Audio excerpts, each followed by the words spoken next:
control.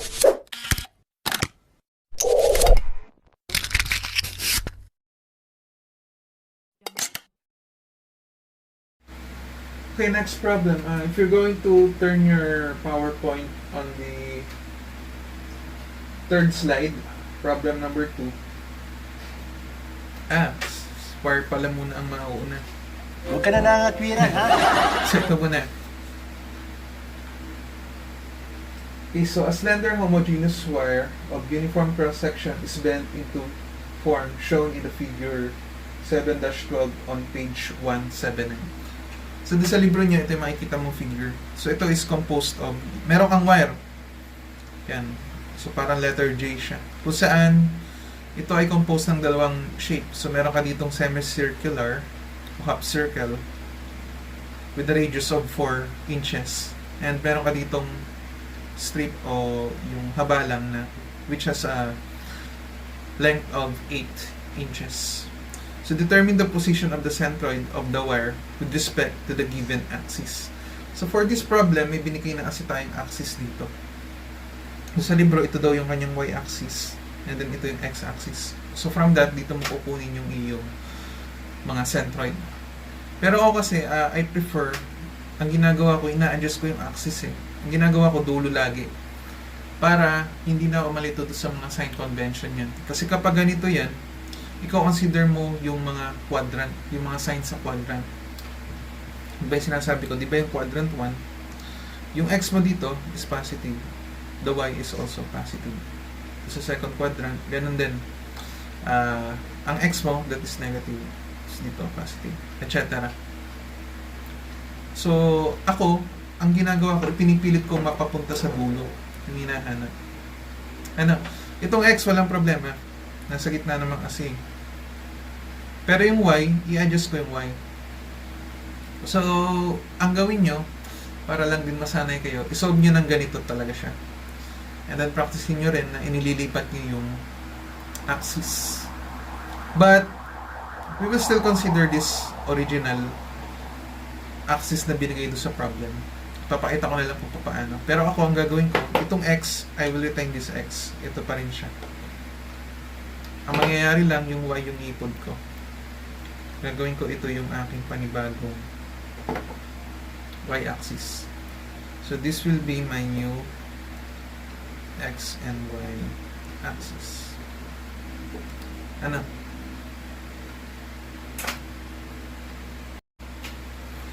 Okay, so before that, let's discuss first the equation we're going to use for this type of problem. So, in terms do sa length ng wire at saka do sa area, the total area, composite area, halos magkapareho lang din naman yung concept niya. So, para dito, since length ng wire yung pinag-uusapan, so the total length, denoted by LT, so that is just equals to LT times, unahin natin si X bar, X bar, or yung centroid ng wire na ito, is equals to summation ng L multiply by X. Ano ba yung summation?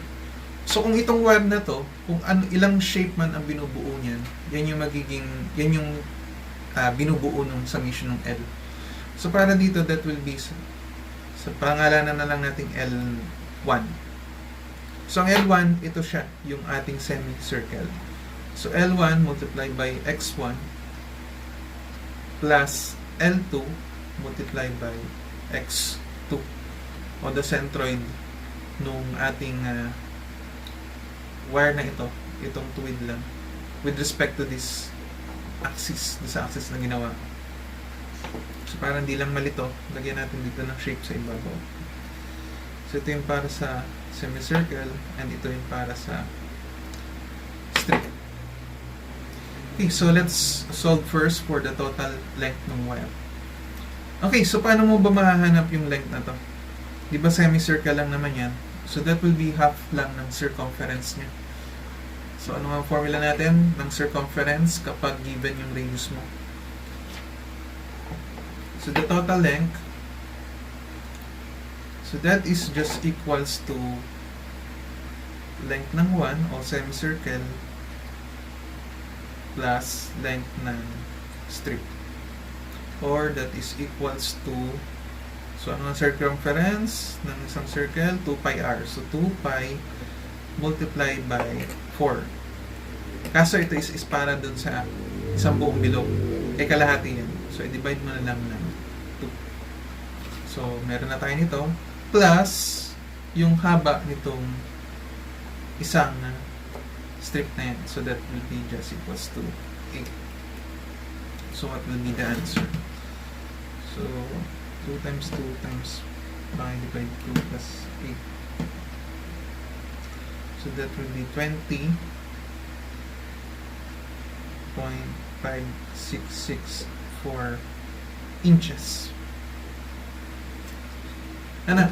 So yan. So since we have now the LT, we can now solve for the value of x bar.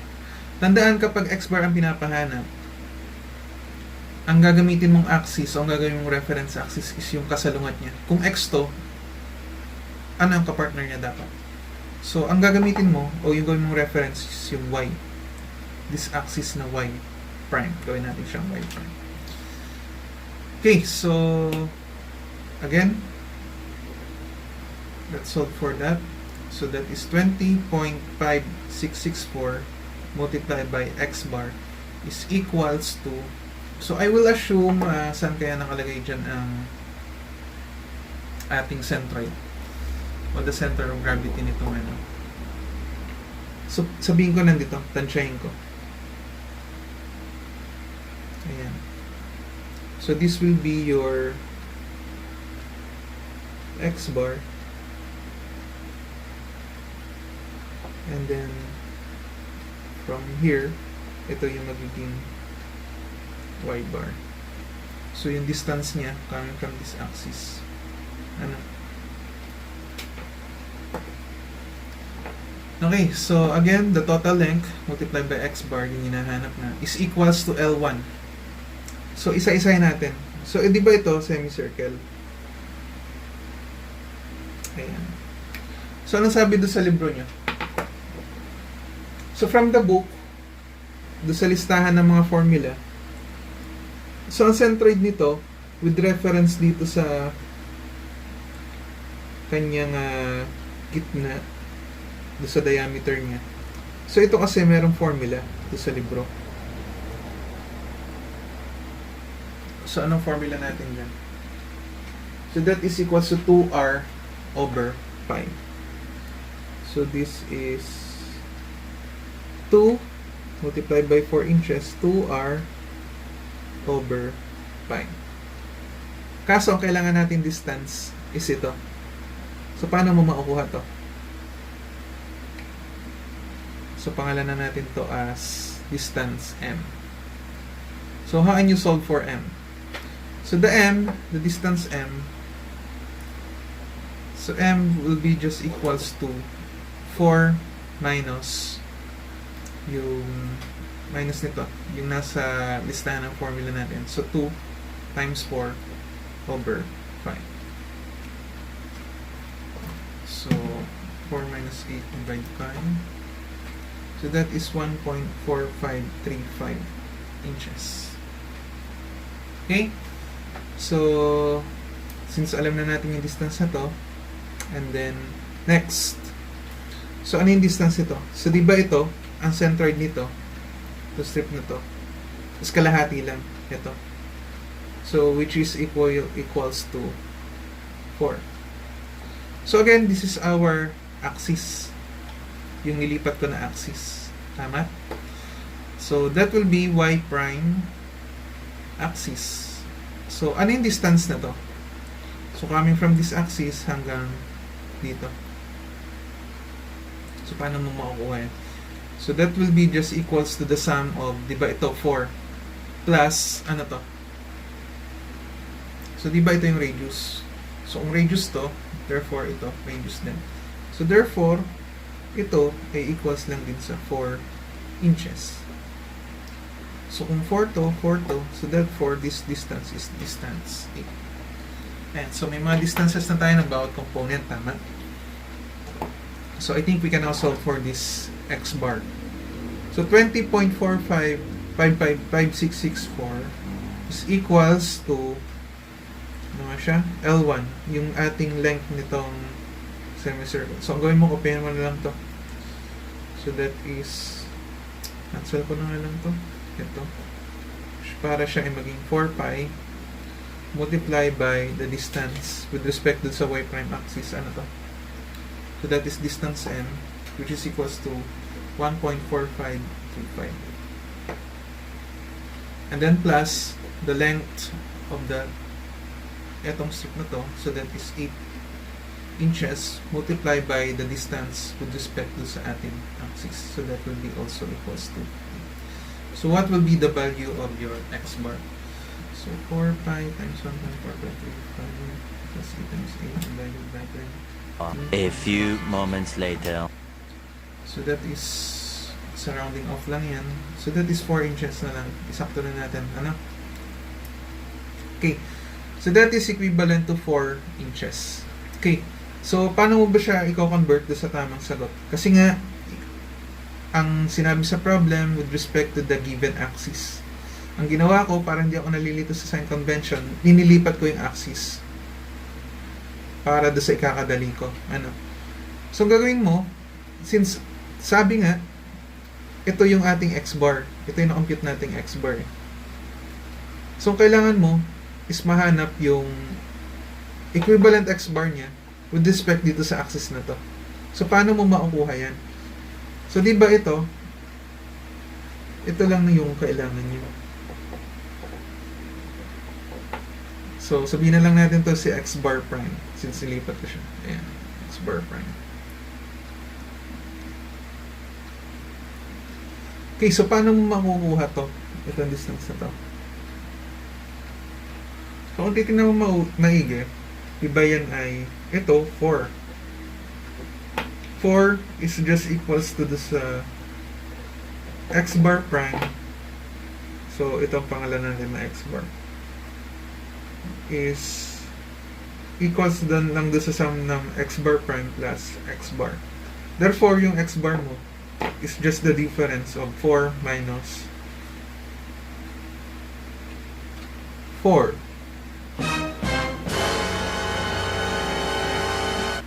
Zero. So, wala kang x bar. Ano ba yung sagot sa libro? Okay, so 0 nga. So, ibig sabihin, mali ako nang assume nito. So, dapat pala, nandito siya banda. Gubulo na. Huwag malilito ha. Next. So, let's now solve for the y bar.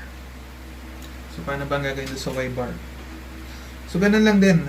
Since y bar naman yung pinag-uusapan na ngayon, drawing lang ulit natin ng palibago para hindi kayo malito. Medyo tumingin na kasi dito.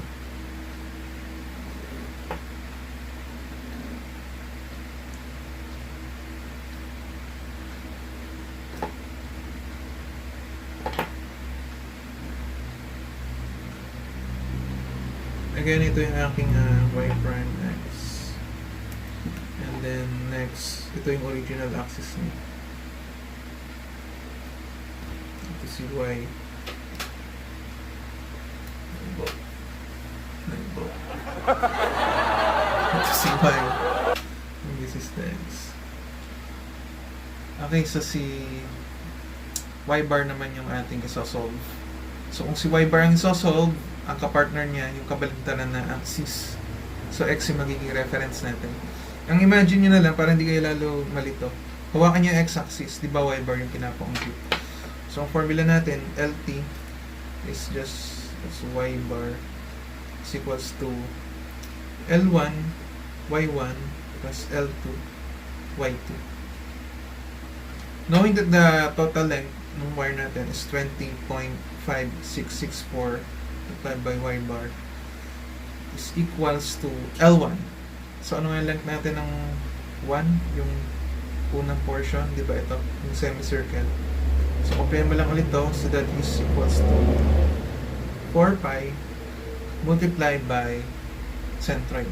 Okay. So, ang kino-consider natin is ito, di ba? So, nasan kaya yung centroid niyan? With respect to the x-axis. Di ba gitna lang din yan? Ito. So, yan, nag-coincide dito sa ating x-axis. Therefore, 0 siya. Ayan, pumatong mo. So, paano ba nasabi 0? Kasi ito, kung titingnan mo mabuti, kung ano yung makikita mo dito, ito rin yung makikita mo dito. Eh, nag-coincide sa ating axis na kino-consider. So, that is just equals to 0. Plus L2. So, ang L2 natin, that is 8. Ayan. Multiply by the distance. Ano ba yung distance ng anong to? Diba ito yung ating L2?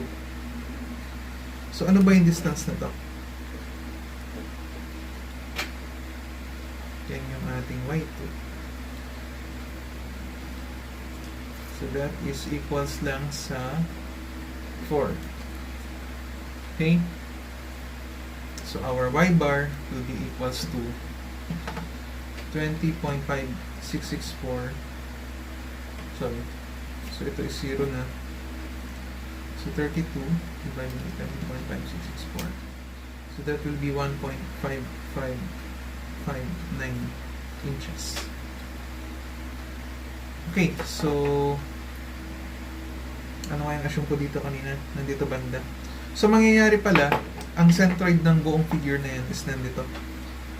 Di ba kanina ang ating x bar is equals to 0. So, ibig sabihin, with respect to this original axis, nandito siya. Nag-coincide mismo doon sa y.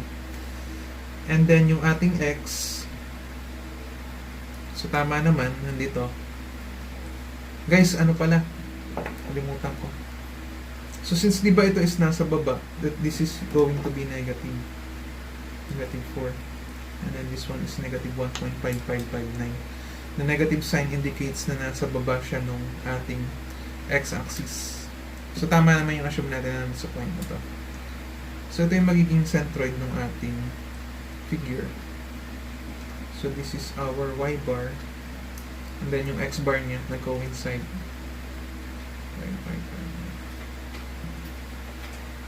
Okay? So, verify lang natin. Ayan, tama naman sa libro. Ano? Guys, medyo nakakalito lang to ng konti, pero it's a matter of practice. So, try natin ulit. This time naman, sorry. Ito semicircle, tapos meron ka ditong distance, 8. Gusto ko lang talagang magets nyo, kaya ulitin-ulit natin siya. Tapos pareho lang tayo ulit na mapapalabas. Ito, diba ito is equals to 4. Ang gagawin ko, diba knowing na ito yung ating original axis. Ayan, y, x. Ito ito yung gagawin kong axis. This is y, this is x prime. Ano? So again, I will consider this axis. Yung sign convention mo magmamatter pa rin, depende sa quadrant o papataan niya. So, ang total length mo naman, wala namang magbabago dyan kahit saan mong axis ilipat yan, walang magbabago sa total length. Total length is 20.5664. Same formula pa din, unahin natin sa x bar ha. So, LT, so 20.5664 multiplied by x bar is equals to L1. So, ano nga yung L1 natin? So, that is semicircle. Asan niya yung semicircle natin? Ito. So, that is 4 pi multiplied by the distance of. So, ano nga hinahanap? X bar. So, kapag x bar, ang kapartner niya is yung ating y prime axis. So, imagine mo to, hawakan mo lang. Ano ba yung distance nito? Ano ba yung distance ng centroid nito? Itong semicircle na to. Papunta dito sa y prime. Yun na pala yung pinakamaganda explanation dun. Ito. So, di ba ito yung centroid ng 1? Ayan. So, coming from this. Ayan. Yan yung ating magiging x1. So, again, from the book, ito, sa list ng formula, may value yan. Tama? So, ano ngayon sa equation natin? So, that is equals lang sa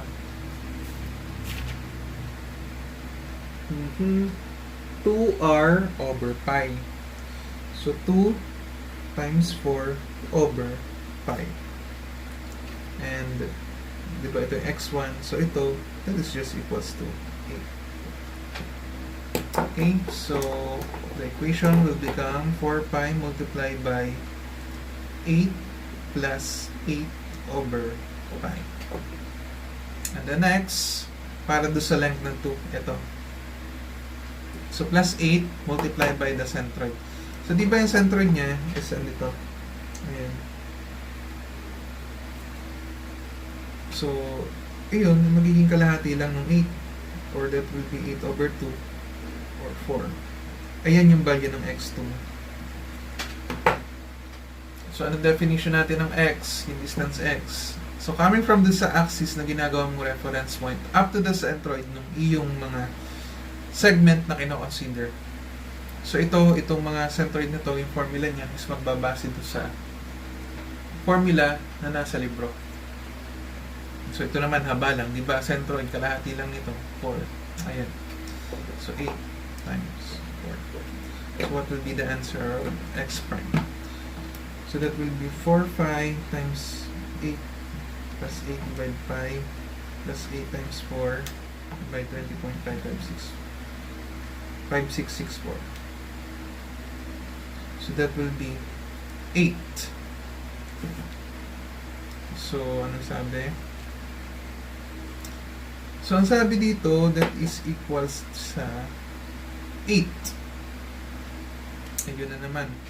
Kaya pala ako nalito. No! God, please, natin na no! gawin No! yung sign convention. Di ba ito yung ating axis? So, nasaan ba lahat yung distance natin? Di ba nandito sa side na to? Papunta doon sa second quadrant. So, dapat ito is negative. Ito, negative din. So, wag malilito. Ano lang yan?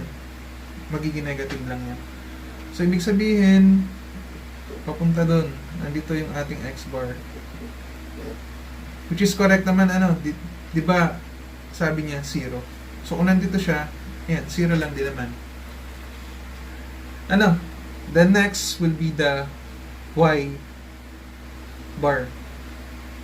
So, nasan ba yung ating y bar dito? So, ang sabi dito, if itong axis na to, 1.559. So, since nandito siya, ayan, ito yung centroid ng buong figure. So, ang mahanap natin is ito. Yan yung y bar na mapapalabas natin. Y bar prime.